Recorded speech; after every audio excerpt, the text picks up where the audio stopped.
छत्तीसगढ़ में ओबीसी आरक्षण को लेकर कांग्रेस के प्रदेशव्यापी प्रदर्शन पर डिप्टी सीएम अरुण साव का कड़ा बयान सामने आया है।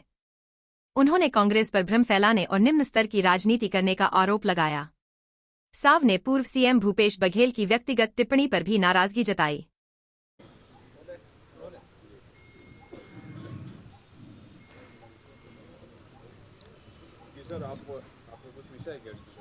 बोलिए, पूछ लीजिए। आज उपराष्ट्रपति आ रहे बिलासपुर में कार्यक्रम है, दीक्षांत समारोह में शामिल होने वाले हैं। गुरु घासीदास केंद्रीय विश्वविद्यालय के दीक्षांत समारोह में शामिल होने के लिए हमारे देश के उपराष्ट्रपति महोदय का आगमन हो रहा है और हम सब भी उस कार्यक्रम में शामिल होंगे। बिलासपुर का केंद्रीय विश्वविद्यालय गुरु घासीदास बाबा के नाम पर स्थापित है और हमारा वह विश्वविद्यालय लगातार नित नई ऊंचाइयों को छू रहा है, राष्ट्रीय स्तर पर अपनी पहचान बना रहा है। पूर्व में माननीय राष्ट्रपति महोदय का आगमन हुआ था और इस बार माननीय उपराष्ट्रपति महोदय का आगमन हो रहा है दीक्षांत समारोह में। तो निश्चित रूप से विश्वविद्यालय के विद्यार्थियों में एक नई प्रेरणा और उत्साह का संचार आज होगा। सर, ये कांग्रेस में ऐसे धरना प्रदर्शन भी करे इसी चीज को लेकर के पूरे प्रदेश भर में हो। कल मैंने कानून सम्मत सारी बातों को बहुत स्पष्ट किया है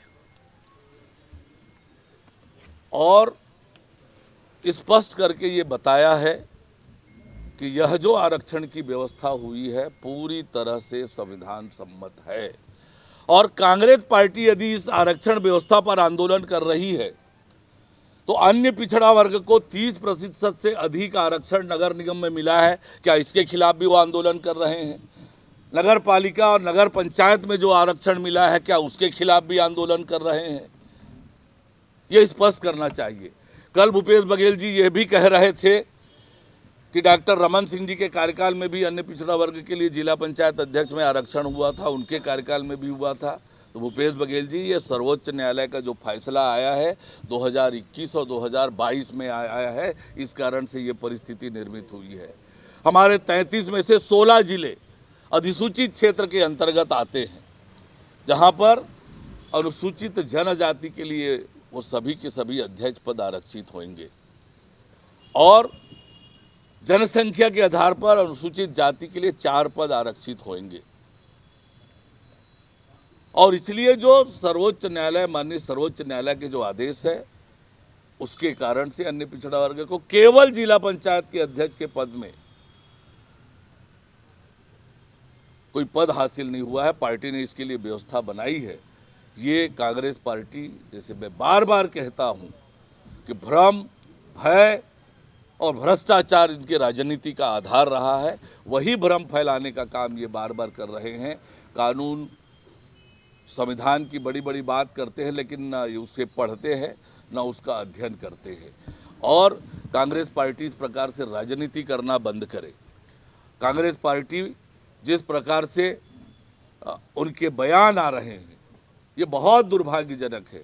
छत्तीसगढ़ में अव्यवस्था फैलाना चाहते हैं, अराजकता पैदा करना चाहते हैं, जिस प्रकार से उन्होंने अपने 5 साल के कार्यकाल में किया है। लेकिन ये छत्तीसगढ़ की जनता, शांति प्रिय जनता, कांग्रेस के नेताओं के इन भ्रम की बातों में, इन भड़काने में नहीं आने वाली है। छत्तीसगढ़ की जनता शांति प्रिय है और शांति प्रिय ही हमारे नगरीय निकाय और पंचायत के चुनाव संपन्न होंगे। सर, चुनाव की लेट लतीफी ने कहा कि आरक्षण पर आपको जानकारी नहीं है। प्रदेश के पूर्व मुख्यमंत्री भूपेश बघेल जी लगातार मुझ पर व्यक्तिगत टिप्पणियां कर रहे हैं। राजनीति में व्यक्तिगत टिप्पणी ये बहुत निम्न स्तर की राजनीति है। मुझे लगता है राजनीतिज्ञों को इस बात से बचना चाहिए। राजनीति में शब्दों की मर्यादा और व्यक्तिगत टिप्पणी बिल्कुल भी वाजिब नहीं है। और एक पूर्व मुख्यमंत्री बार बार व्यक्तिगत रूप से मुझ पर टिप्पणी कर रहे हैं, ये अच्छी राजनीति का परिचायक नहीं है। मेरे वकालत पर प्रश्न चिन्ह उठाना, मेरे वकालत के ज्ञान पर प्रश्न चिन्ह उठाना, ये न केवल मेरे वकालत की डिग्री पर प्रश्न चिन्ह है, स्टेट बार काउंसिल जिसने मुझे डिग्री दी थी वकालत की, उस पर प्रश्न चिन्ह है, और राज्य के लाखों के संख्या में जो अधिवक्ता समुदाय है उनका ये अपमान है। उन्होंने जो बातें कही विधानसभा में उसका बहुत स्पष्ट रूप से मैंने उत्तर दिया कि नगरीय निकायों को यदि 5 साल के कार्यकाल पूरा हो जाए, नव गठित समिति का कार्यकाल संविधान में भी ये दिया हुआ है और अधिनियम में भी दिया हुआ है कि निर्वाचित जो समिति है उसका कार्यकाल प्रथम सम्मेलन के तारीख से 5 साल का होगा, उससे अधिक नहीं होगा, ये संविधान में दिया हुआ है। पर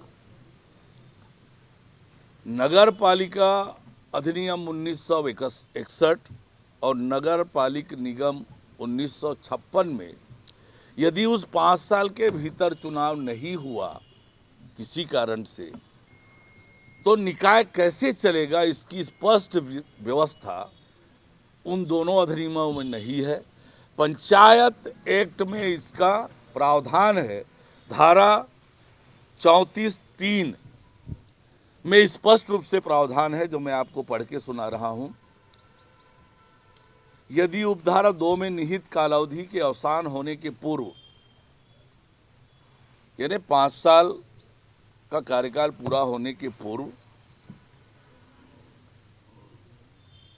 जिला पंचायत नवीनतः गठित नहीं की जाती है, तो वह उक्त कालावधि के अवसान हो जाने पर विघटित हो जाएगी और धारा 87 के उपबंध उसके संबंध में 6 मास से अनधिक कालावधि के लिए जिस कालावधि के भीतर जिला पंचायत इस अधिनियम के उपबंधों के अनुसार पुनर्गठित की जाएगी, लागू होंगे।